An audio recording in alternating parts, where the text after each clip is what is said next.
Bonjour et bienvenue à ce premier congrès international de la médiation qui se tient du 5 au 7 février 2020 dans la belle ville d'Angers.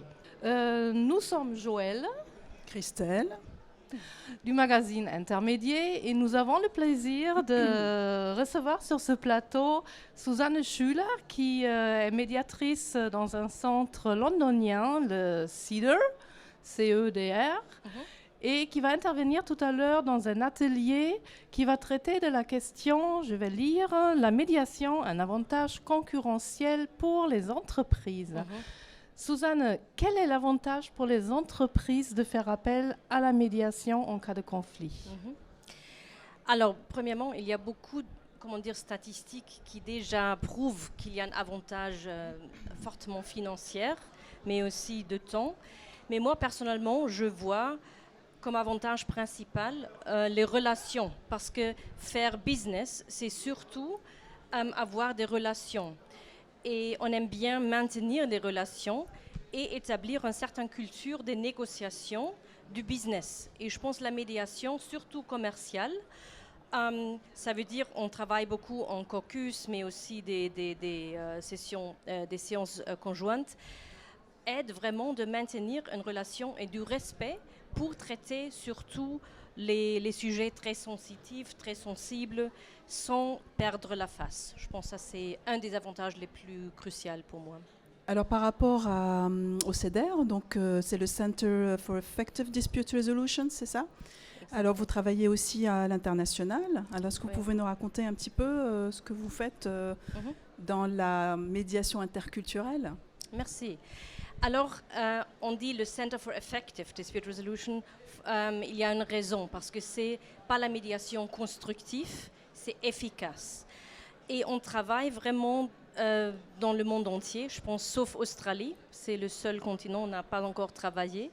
Et moi, personnellement, j'ai travaillé plus ou moins dans 30 pays, de Mongolie jusqu'à Rwanda, de Finlande, Dominican Republic, alors c'est assez, divers. Et on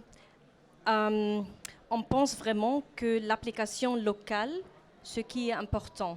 Alors on a une idée, une philosophie, un processus, mais il faut toujours travailler avec les gens sur place pour appliquer la meilleure solution. Et vous adaptez donc en fait le processus de médiation aux populations locales ou au pays dans lequel vous intervenez. Oui, alors le processus, je dirais, en médiation, c'est assez simple.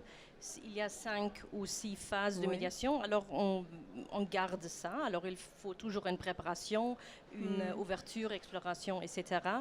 Mais par exemple, l'ouverture, on peut le créer différemment. Par exemple, la semaine dernière, j'avais une médiation de droits de l'homme par Zoom.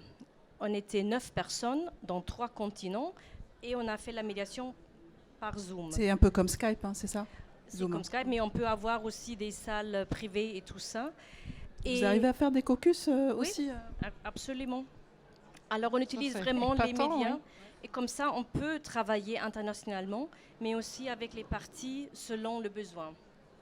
Alors ça, pour moi, ça appartient à la médiation interculturelle, mais aussi de vraiment explorer les valeurs surtout.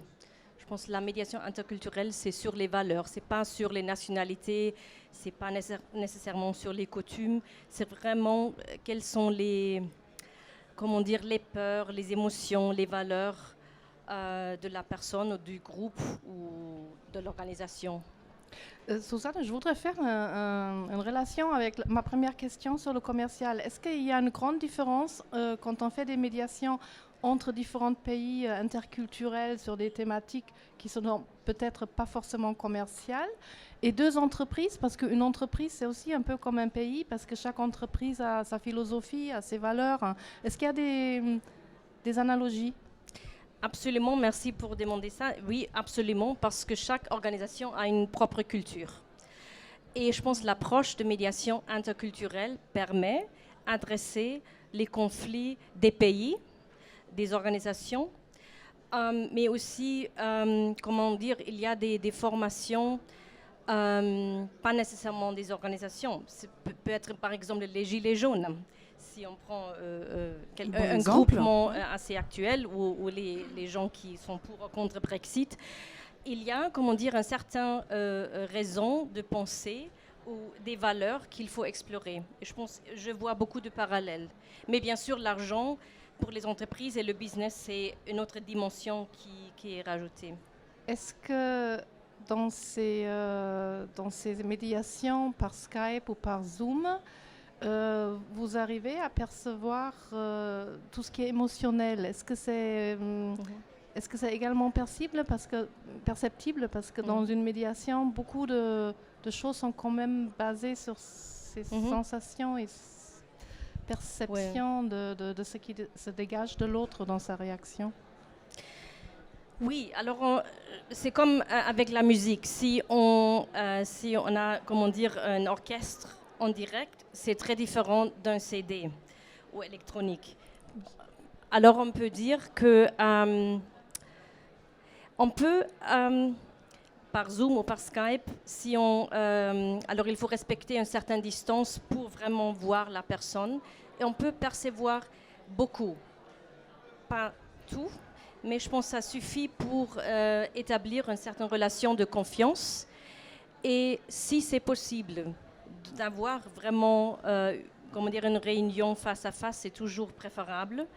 Mais je pense qu'on peut utiliser plusieurs médias pour établir le dialogue. Et c'est beaucoup plus écologique que de prendre l'avion et de faire 3 fois le tour de la Terre. Absolument. Donc c'est très actuel aussi. Ouais. Merci beaucoup Suzanne pour ces réponses. Merci. Merci.